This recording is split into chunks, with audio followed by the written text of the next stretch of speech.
মুসলিম ব্যক্তি যারা, যাদের উপর জাকাত ফরজ হয়েছে, অবশ্যই অবশ্যই আমরা জাকাতটা সঠিকভাবে সঠিক খাতে আদায় করতে হবে। এখন কথা হলো যে রমজান মাসে আমরা কেন জাকাত দেওয়ার জন্য উদ্বুদ্ধ হই এবং রমজান মাসটাকে আমরা কেন জাকাত দেওয়ার জন্য বেছে নেই? রমজান মাসেই জাকাত দিতে হবে তা নয়। আপনি বৎসর গণনা করে যেই কোনো মাসে, আপনি এক বছর গণনা করতে গিয়া যেই কোনো মাসকে আপনি বাছাই করে এরপর থেকে এক বছর হিসাব করে আপনি নিতে পারেন। হতে পারে মুহররমের মাস, হতে পারে রবিউল আউয়ালের মাস, হতে পারে সফর মাস, হতে পারে যেই কোনো মাস। কিন্তু আমরা রমজান মাসটাকে বাছাই করি এই কারণে, হাদিস শরীফে রাসূল বলেছেন, মাহে রমজানে যেই ব্যক্তি নফল ইবাদত করে তার আমলে ফরজের সওয়াব দেওয়া হয়, যারা ফরজ ইবাদত করে তার আমলে 70 গুণ বাড়িয়ে সওয়াব দেওয়া হয়। এই জন্য সামর্থ্যবান ব্যক্তি যারা, নেশাব পরিমাণ সম্পদের মালিক যারা হয়েছেন, আমরা আল্লাহর দরবার থেকে মাপ পাওয়ার জন্য, ক্ষমা পাওয়ার জন্য আমরা মাহে রমজানে এই যে একটা ফরজ ইবাদত করলে 70 গুণ বাড়িয়ে সওয়াব আল্লাহ পাক দান করে। এই জন্য ভাইয়ারা আমার, আমরা রমজান মাসটাকেই বেছে নিয়েছি অধিক কল্যাণ হাসিলের জন্য। কিন্তু আফসোসের বিষয় হলো, আমাদের এই সমাজের মধ্যে কিছু কিছু মানুষ যারা সঠিকভাবে জাকাত আদায় করছে না। আবার যদিও কোনো কোনো ব্যক্তি জাকাত আদায় করছেন, দেখা যায় তারা জাকাতের টাকাগুলোকে এরকমভাবে তারা হাইলাইট করে, একটা প্যান্ডেল করে 100-200 কাপড় আইনা বা 500 পিস কাপড় এনে, 200 পিস লুঙ্গি এনে, দেখা যায় একটা আনুষ্ঠানিকতার মাধ্যমে আরেক ভদ্রলোকরা ছবি তুলতেছে আর উনি আপনার এই লুঙ্গি বিতরণ করতেছেন, শাড়ি বিতরণ করতেছেন। কিছু কিছু ভদ্রলোক আমি দেখেছি যারা সামর্থ্য নেই, তারা যদিও এই কাপড়গুলা নিতে আসে, আমি দেখছি অনেকে কাপড় নিতে গেলে মুখের মধ্যে হাত দিয়ে রাখে বা একটা কাপড় দিয়ে, রুমাল দিয়ে রাখে, আর না হলে আপনার মাস্ক ব্যবহার করে অনেকে লজ্জায় মাথাটা নিচু করে নেয়। কারণ ভাইয়ার আমার, অনেক মানুষ লজ্জিত হয়ে যায় যখন তাকে ক্যামেরা সামনে আসতে হয়, যখন তার ছবি তুইলা পাবলিসিটি করা হয় যে আয় বাবা অমুক ব্যক্তি জাকাত দিতেছে, বোঝা যায় যে উনি ওনাকে করুণা করতেছে। কিন্তু শুনেন, ওই সমস্ত কাজ যারা করে এরা আল্লাহর আদালত থেকে কোনোদিন ছাড় পাবে না। কারণ আপনি কার টাকা কার দিয়ে বাহাদুরি করতেছেন? আপনি এতিম, অসহায়, মিসকিনদের সম্পদ তাদের কাছে বুঝিয়ে দিবেন, সেটা না দিয়ে আপনি নিজেকে হাইলাইট করার জন্য যে আমি জাকাত দিচ্ছি, আপনি নিজেকে অনেক তকব্বারি, অহংকারী মনে করে দেখা যায় 500 পিস শাড়ি, 500 পিস লুঙ্গি এটা জাকাতের কাপড় হিসেবে কিনা হয়। এটা ভালো করে জেনে রাখবেন, জাকাতের কোনো নির্দিষ্ট কাপড় হতে পারে না, জাকাতের নির্দিষ্ট কোনো লুঙ্গি হতে পারে না। হয়তো ভাইয়ার আমার, কাপড়ের কোয়ালিটি একটা হাই কোয়ালিটি হতে পারে, একটা মিডিয়াম কোয়ালিটি হতে পারে, একটা লো কোয়ালিটি হতে পারে, কিন্তু আপনি জাকাতের কাপড় হিসেবে, আমি অনেক দোকানদার ভাইকে বলেছি যে ভাই আপনারা আল্লাহর রাস্তে আপনার ব্যবসাটাকে আপনি নষ্ট করবেন না, যে এটা জাকাতের কাপড় বলে আপনি বিক্রি করবেন, যেটা জাকাতের জন্য আনা হয়েছে। অনেক কোম্পানির ভাইয়েরা যে এটা জাকাত দেবে, এটা জাকাতের কাপড়, নাউজুবিল্লাহ বলেন। এটার দ্বারাতে মানুষের দিলের মধ্যে আঘাত দেওয়া হয়, কষ্ট দেওয়া হয়। অসহায় দরিদ্র মানুষ যারা, এরা কষ্টের মধ্যে বেসে যায়। এই জন্য ভাইয়ের আমার, জাকাতের কোনো নির্দিষ্ট কাপড় থাকতে পারে না যে এটা জাকাতের কাপড়, কিন্তু এটা কখনো মুখে উচ্চারণ করা যাবে না। কারণ এটার দ্বারা অসহায় দরিদ্র মানুষ যারা চলতে পারে না, ফিরতে পারে না, এরা এই কথাটা শুনলে পরে তাদের হৃদয়ে আঘাত হয়।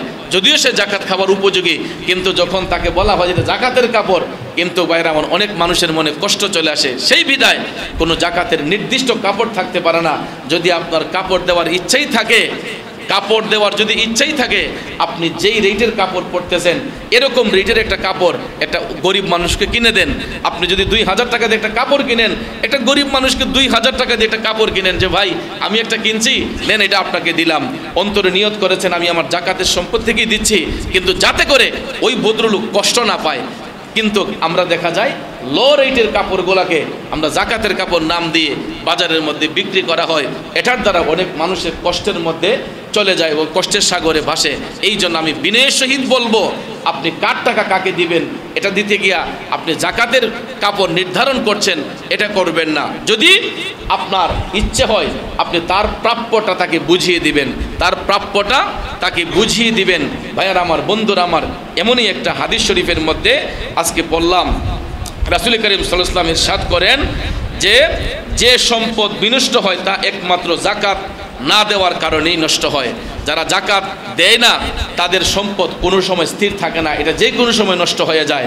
কারণ অনেক লোক আছে দেখবেন আমাদের দেশের মধ্যে কোটি কোটি টাকার মালিক, হঠাৎ করে দেখা যায় কোম্পানির একটা সাইডে আগুন লেগে গেছে, হঠাৎ করে দেখা যায় মাল 5 কোটি 10 কোটি টাকার মাল আটক পড়ে গেছে, টাকা লস হয়ে গেছে। এরকমভাবে দেখবেন অনেক মানুষ কোটি কোটি টাকার মালিক ছিল, কিন্তু যেই কোনো সিচুয়েশনে পড়ে সে দেখা যায় রাস্তার ভিখারি হয়ে যায়। আসলে কথা সেটা নয়। আল্লাহ রাব্বুল আলামিন সূরা আল ইমরানে বলেছেন, মালিকাল মুলকি তুতিল মুলকা মান তাশাউ ওয়া তানজিউল মুলকা মিম্মান তাশা। আল্লাহ কয়, হাবিব আপনি জগৎবাসীকে বলেন যে আমি আল্লাহ রাজ্যের মালিক, আমি চাইলে কাউকে ইচ্ছে করলে রাজ্য দিতে পারি, আমি আল্লাহ ইচ্ছে করলে কারো কাছ থেকে রাজ্য কেড়ে নিতে পারি। ওয়া তুইজ্জু মান তাশাউ ওয়া তুযিল্লু মান তাশা বিয়াদিকাল খায়র। আল্লাহ কয়, হাবিব আপনি এটাও বলে দেন আমি আল্লাহ চাইলে কাউকে ইজ্জত দিতে পারি, আমি আল্লাহ চাইলে কাউকে বেজ্জিতও করতে পারি।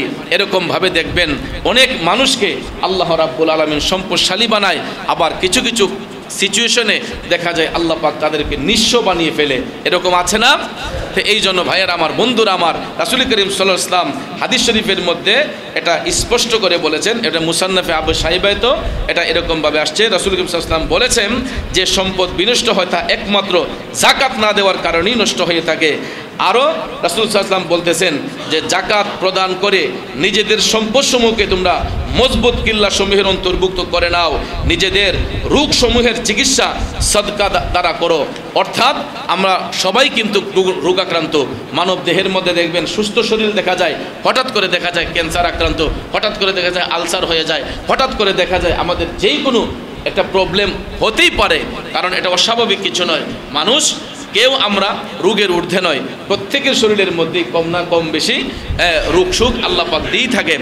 এই জন্য ভাইয়ের আমার, বন্ধুরা আমার, আল্লাহর হাবিব বলেছেন সামর্থ্যবান ব্যক্তিদের বেলায় যে তোমরা তোমাদের রোগের চিকিৎসা করবা জাকাতের মাধ্যমে। সুবহানাল্লাহ বল। জাকাত প্রদানের মাধ্যমে তোমরা তোমাদের দেহের চিকিৎসা করো, রোগের চিকিৎসা করো। কারণ তোমরা যদি জাকাতের সম্পদগুলা খেয়ে ফেলো উম্মত, তাহলে তো তোমার বডিটাই হারাম হয়ে যাবে, তোমার সম্পদগুলা হারাম হয়ে যাবে। আর ওই হারাম সম্পদ যখন তোমার দেহের মধ্যে যাবে তখন তোমার পুরাটা দেহ অকেজো হয়ে যাবে, এগুলাতে রোগ ব্যাধি দেখা দিবে। এই জন্য ভাইয়ের আমার, বন্ধুরা আমার, আল্লাহর হাবিব বলেছেন যে জাকাত প্রদানের মাধ্যমে তোমাদের রোগসমূহে